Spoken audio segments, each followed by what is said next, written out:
Hi my dear friends, Nagalakshmi మీ అందరికీ ఒక అద్భుతమైన మెసేజ్ ఇవ్వడం కోసం ఈ వీడియో చేస్తున్నాను.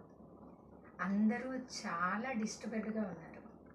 ఏపీలో టీడీపీ గెలిచింది కాబట్టి హైదరాబాద్ రియల్ ఎస్టేట్ ఆగిపోతుందన్న భ్రమలో ఉన్నారు. వైట్ ఇన్ఫర్మేషన్ ఏంటంటే, మాది proper Guntur, 10 years experience real ఎస్టేట్లో. ఏపీ ఇప్పుడు చంద్రబాబు గారు గెలవడం వల్ల బ్రీతింగ్ తీసుకుంటుంది తప్ప రూపాయికి 2 రూపాయలు అయిపోయే పొజిషన్లో లేదు.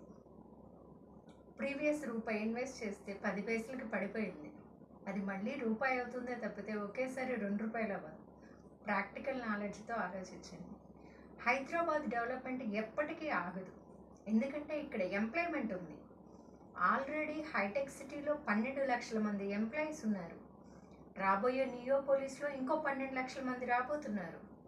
ఓన్లీ ఈ కంపెనీల వరకే ఇలా చూసుకుంటే, ఇంకా ఫార్మాసిటీ గురించి కానీ, మేక్ ఇన్ ఇండియా ప్రోడక్ట్స్ గురించి కానీ, వచ్చే మిగతా కంపెనీస్ అన్నింటి గురించి ఆలోచిస్తే హైదరాబాద్ పాపులేషన్ ఎంత పెరుగుతుంది అనేది ఒక్కసారి ఆలోచించండి.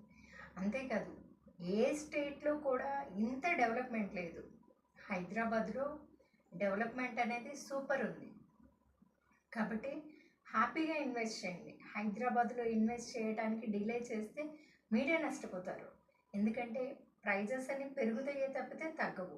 పాపులేషన్ పెరిగి ఎంప్లాయ్మెంట్ ఉన్న చోటే కదా డిమాండ్ ఉండేది.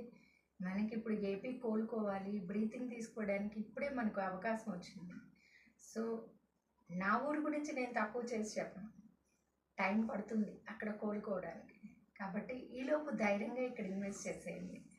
Happy to share with you.